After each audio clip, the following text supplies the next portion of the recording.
Hello दोस्त।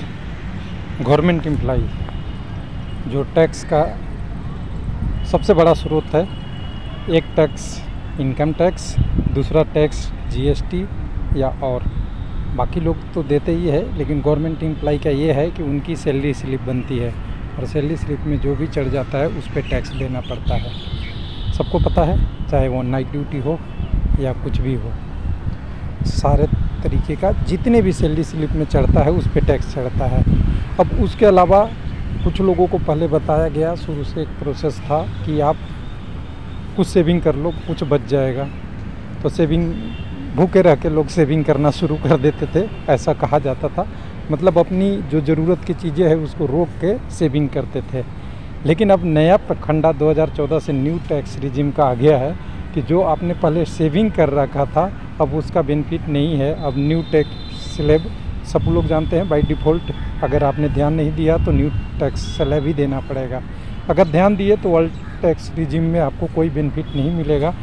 यानी अभी जो बजट आ गया है, फुल बजट 2024-25 का, इसमें 17,500 की संभावना दी जा रही है। लेकिन ये 17,500 केवल उन्हीं कर्मचारी को मिलेगा जो लिमिटेड या सबसे लेवल 1 पोस्ट पे हैं। लेवल 2 तो इसकी कल्पना ही नहीं कर सकता है कि ये 17,500 का पूरा बेनिफिट लेंगे। हालांकि उस टैक्स स्लैब में जब जाएंगे वहाँ पे तो मिलेगा ही, लेकिन बुरा हाल 2014 से ज़्यादा टैक्स देना पड़ रहा है। कैसे? देखिए, बहुत सारा बदलाव हुआ है। 2014 के बाद आपका 2017 में पे कमीशन आई थी, फिटमेंट फैक्टर 2.5 कुछ ऐसा था, जिसमें इंक्रीमेंट ठीक ठाक मिली थी लोगों को। लेकिन ये फिटमेंट फैक्टर का बेनिफिट टैक्स के रूप में पिछले 8-10 सालों में नहीं मिला। ओल्ड रिजिम में वही स्लैब है, लोगों की सैलरी बढ़ गई है, सब कुछ बढ़ गया है। लेकिन नए वाला में इनकम टैक्स में कुछ राहत तो मिली है, लेकिन अभी भी एक अगर आप 10 लाख तक सैलरी होती है, सैलरी मतलब कहें तो आपकी सैलरी स्लिप में दिखती है, उसमें से आपका कोई भी अनाउंस हो, चाहे नाइट ड्यूटी करने का हो, टीए डीए की, या जो भी चढ़ गया, ऐसे नहीं चढ़ेगा तो वो नहीं लगेगा आपको इनकम टैक्स में। लेकिन अगर चढ़ गया, आपने बस में किराया दिया है, वो फेयर पे किया और सैलरी स्लिप में ले लिए, तो आपका इनकम माना जाएगा सैलरी स्लिप में चढ़ने के टर्म में, क्योंकि डिडक्शन अब होता नहीं है। सैलरी स्लिप में जितनी पेमेंट दिखती है वो पेमेंट आपको चढ़ जाती है न्यू रिजिम में।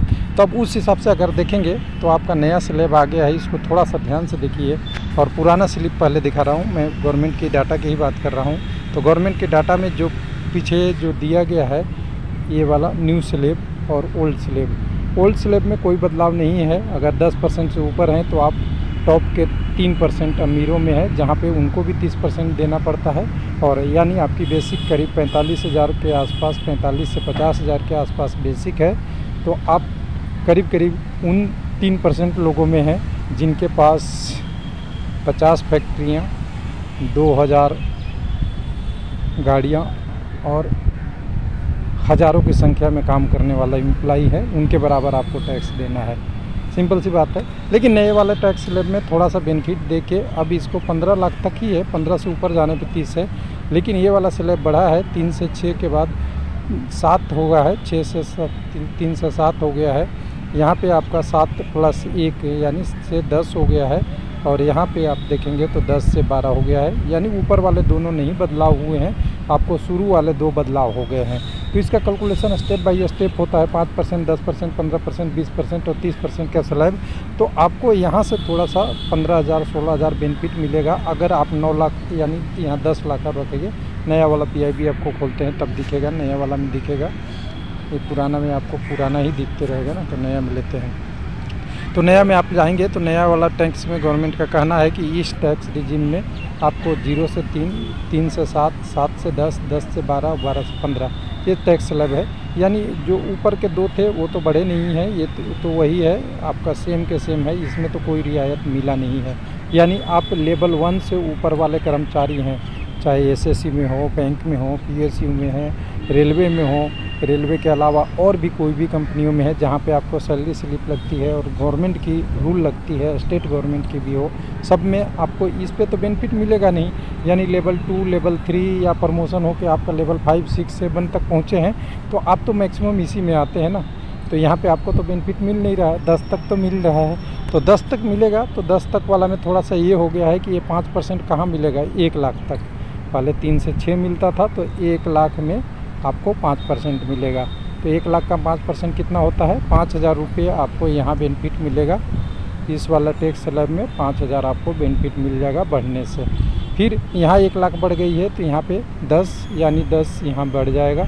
तो ये करीब करीब 10 और 5 15,000 का बढ़ोतरी मिल रहा है।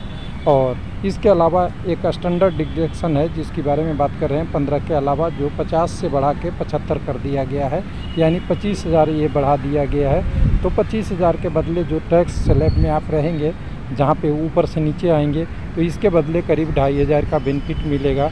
वही आपको सीधा सीधा कहा जा रहा है कि 17,500 का आपको बेनिफिट मिलेगा न्यू रिजिम में। ओल्ड में वही झुंझुना है जो बजाना है, लेकिन गवर्नमेंट का इरादा यही है कि आपका डिफ़ॉल्ट आपका टैक्स स्लैब होगा वो न्यू ही होगा।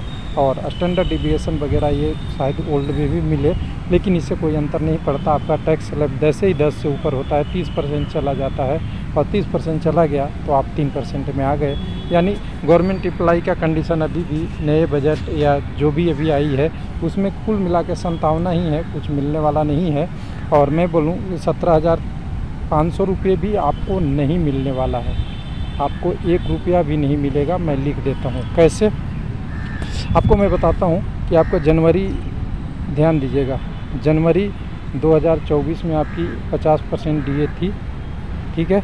और जनवरी 2000 आपके जब जाएंगे 25 में, तो यहाँ डीए ये बढ़ के करीब करीब कितने हो जाएंगे? 50 से 4 8%, 58% के आसपास हो जाएंगे। 8% आपकी बेसिक बढ़ जाएगी, सैलरी बढ़ जाएगी। कितनी बढ़ जाएगी? 8%। यानी पहले आपकी सैलरी अगर 8 लाख होती थी तो 8 गुना 8 6 लाख, मतलब 8 गुना 8 64, यानी करीब करीब 8 लाख का 64,000 आपका इनकम बढ़ जाएगा। बढ़ेगा ना जी, आपका डीए बढ़ेगा तो सीधा सीधा, बाकी चीज़ कुछ नहीं बढ़ा। तो 64,000 अगर स्लैब में बढ़ गया तो 64,000 पे अगर 10% के स्लैब में अगर जोड़ लें तो आपको 6,000 7,000, अगर 15% वाले में आ गए तो 9-10, उसके बाद अगर 20% में आ गए तो यहाँ पे 9-10 के अलावा 6 दूने 12,000, और अगर 30% के स्लैब में आ गए तो 76 या 18, यानी 64 का 3 से गुना करेंगे तो करीब करीब 18 से 19,000 रुपये टैक्स आपके और बढ़ जाएंगे।